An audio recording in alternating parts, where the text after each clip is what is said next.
Hi, I'm Dr. John Taylor, Chair of the Theater Program, and this is my buddy, Bennett. Together, we are proud to introduce Hannah Eubanks, a senior theater major.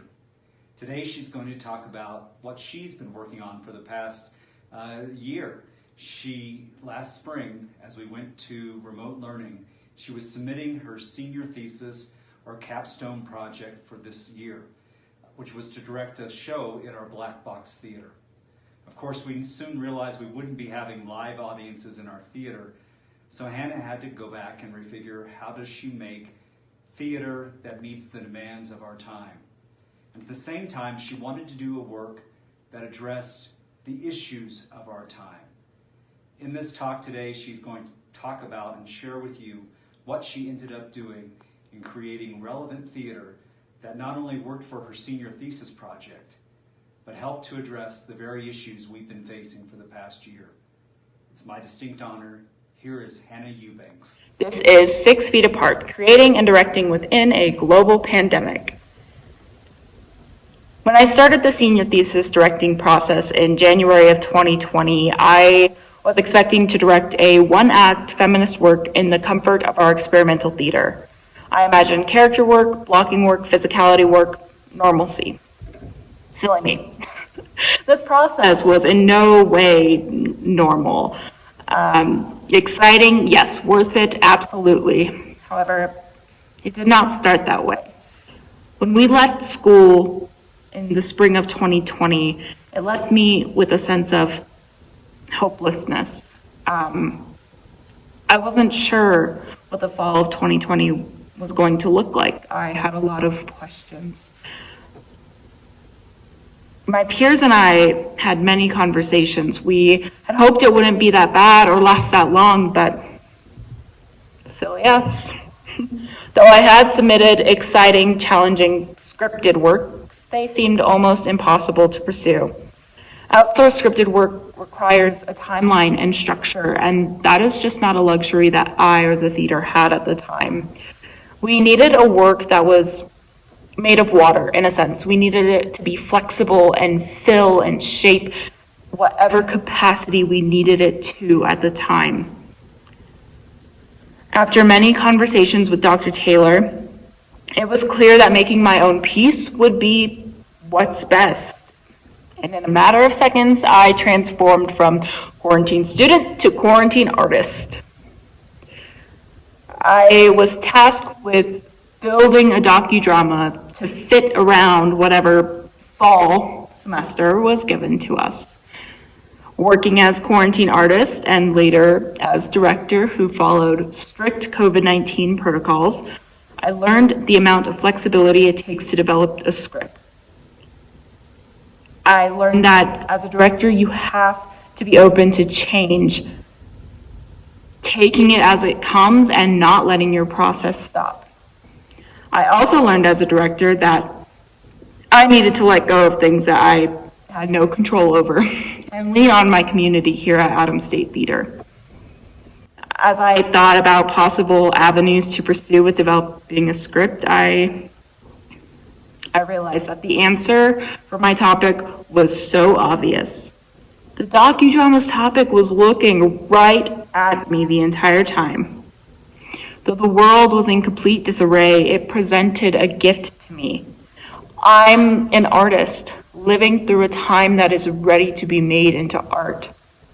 I am in breathing history. And once I had settled on this topic, I began to research, how do I make a docudrama? I conducted a search on methodologies and techniques used in building a docudrama script, and I came up empty-handed. I then started to look for techniques used in building a documentary. It's like the cousin.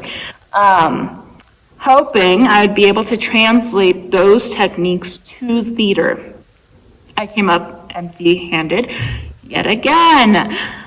Like the rest of the scenario, I knew I was going to have to figure this out as I went along. I took what I knew from artists that we have studied here in the theater, artists including Anna Devere Smith, Eve Ensler, Mosaias Kaufman, and use these 3 artists' work to help influence the structure of my script. To have a docudrama, you have to have a document. I set up interviews with individuals from my life as well as people whom I'd never met. Thanks to the ease of social media, communication, I was able to set up over 50 interviews with individuals from across the country. The interviews were based around what I like to call anchor questions. I refer to these as anchor questions to the individuals that I interviewed as well. I wanted the people I interviewed to know that they were open to talk about anything that they wanted. But I had specific questions to ground the interview, and I did ask these questions to every person that I spoke with. I asked each interviewed person, how was your quarantine and how did it impact you mentally, physically, spiritually, socially, all the Lees? What is the idea of a new normal to you?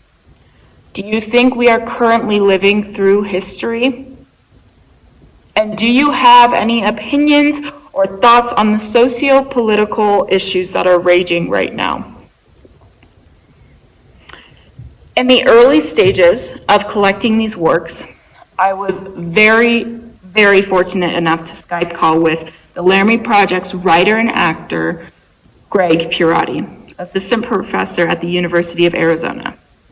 He afforded me the opportunity to ask him anything and everything about creating a docudrama. And believe me, I did. He was very kind and personable to me. I'm extremely grateful for the guidance he gave me. The meeting we had became a compass in shaping the works for the fall. Oftentimes as students, we can forget how important it is to make connections and to network within our fields. The theater community is extremely small, but it is filled with individuals who are willing to help in any way that they can for the love of theater.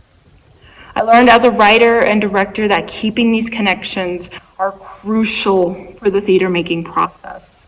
Without the theater community being so willing to help me, I would have been left in the dark with how to develop 6 Feet Apart. When I had begun the interviews and I started to piece it together, I was not hopeful. With the spring 2020 semester ending early, I was sure that any hopes I had of creating a piece in person at Adams State Theater was fading quickly. In the beginning, I saw COVID-19 as my nemesis, something that was standing in the way of me and my wants. After many talks with friends, family, and professors, it was made clear that COVID-19 is not my enemy, but rather my collaborator. Having my view shift to this idea helped to make sense of everything. What I have learned from the ASU Theater Department is that collaboration in any shape and form is key. Collaboration is what makes good art, whether you're collaborating with other artists, the community, or a virus. I stopped seeing the pandemic as a tribulation and I started to look at it as if it was a gift to me. It sucked and it still sucks. However, it allowed me to work as an artist with the lens of something that affected virtually every person. And it did. Every person I had interviewed was impacted not only by 2020, but by the pandemic. Through the variety of beliefs and opinions, that fact never faltered. From this collaboration, I learned what it means to be an artist and to make art within trying times. Coming back to Alamosa in August for the fall 2020 semester, it offered hope that I so desperately needed in those prior months. Every day, week, month that we were able to be on campus for our classes offered hope. The mask, temperature, and illness policies were working. Adams State, as a community, was actively working to stay there, to stay open. We wanted to be here. Thanks to these efforts, the impossible was becoming possible. My thesis was becoming a reality. My role as amateur docudramaist was shifting and molding into the role I was pursuing from the very start, and that is director. As I humbly emailed my very malleable script to the four horsemen of the the four professors of the theater department, I realized what it was going to take to make this show a possibility. I was going to have to let go. I was still the leader, or as my cast called me, oh captain, my captain, but I had to do something that I was not comfortable doing. I had to acknowledge the lack of control that I had in this situation. As a person, I have a very hard time of letting go of control and trusting others. It was my initial misconception that as a director, I needed to have a tight grip on every aspect of the show. That it was my job as a leader to have total control. It took inwardly reflecting on myself, as well as reflecting on my situation, to see that that was not true. As a director, I learned that I must embrace not having control of everything. Letting go and trusting is what allows for collaboration. It not only allowed me to thrive, but it allowed my production team to thrive and to have creative room to do what they thought was best for this show. Being a director is not synonymous with being a dictator. During the process of my senior thesis project, I let go. I delegated. I was able to vocalize to my team that I needed all the help and all the ideas that I could get. It wouldn't have been fair for me to only go with my ideas. I trusted my team in helping to build 6 Feet Apart. And I trusted them to catch me if I fell. They were willing to do that for me because I wasn't a tyrant. This was not a project that I would have been able to do by myself, and I knew that.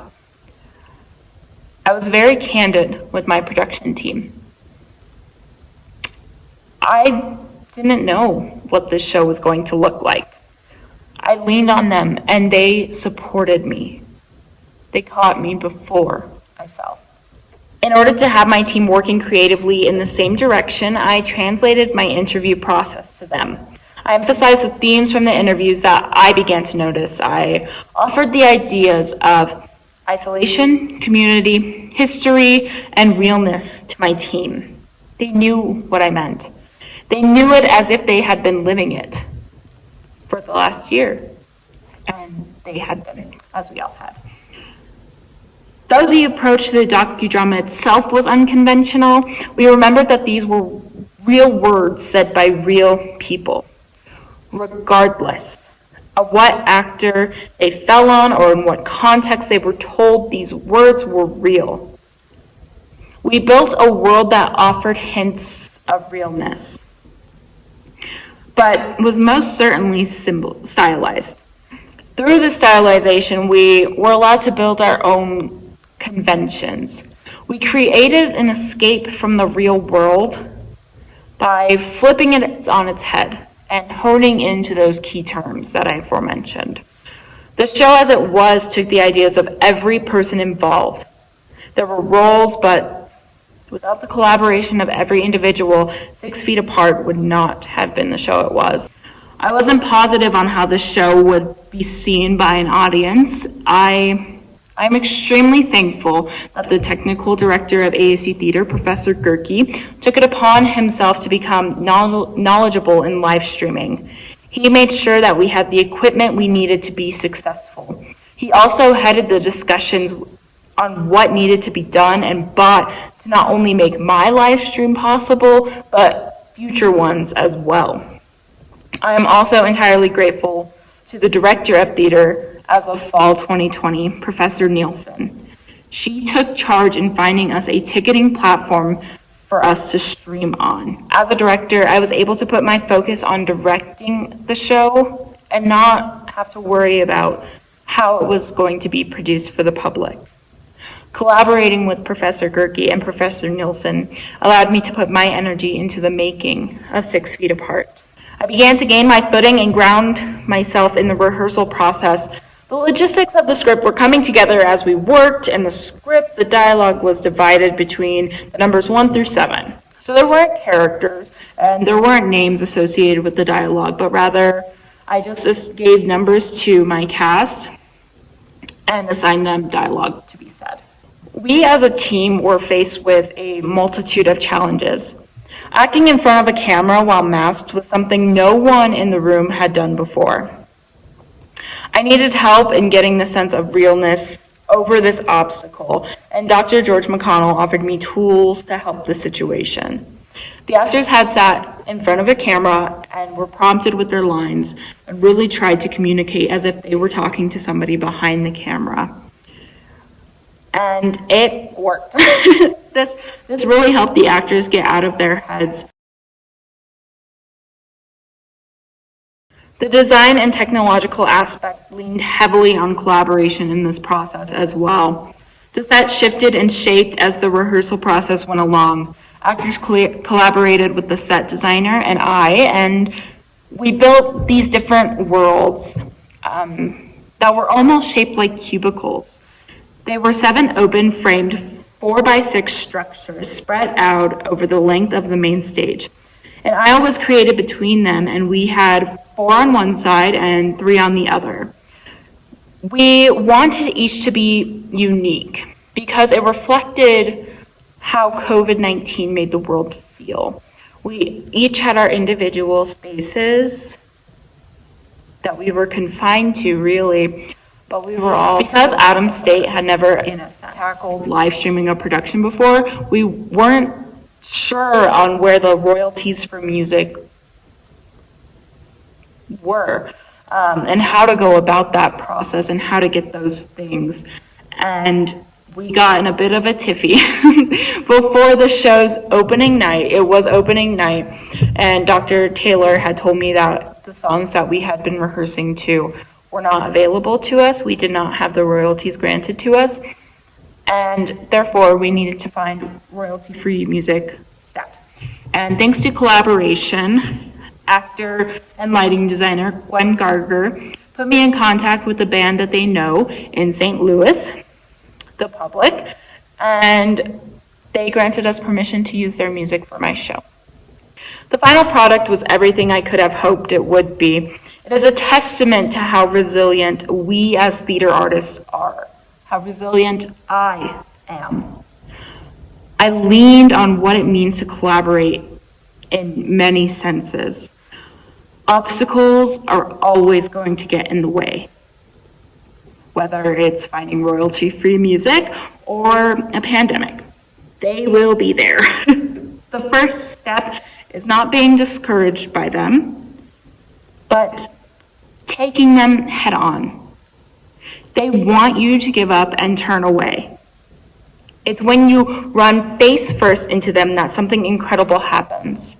If and when COVID-19 becomes a thing of the past, I cannot wait to look back on my production of 6 Feet Apart at Adams and say, yep, we did that. I learned that I can let go. This is a lesson I've needed to learn for a long time. And what better way than through theater?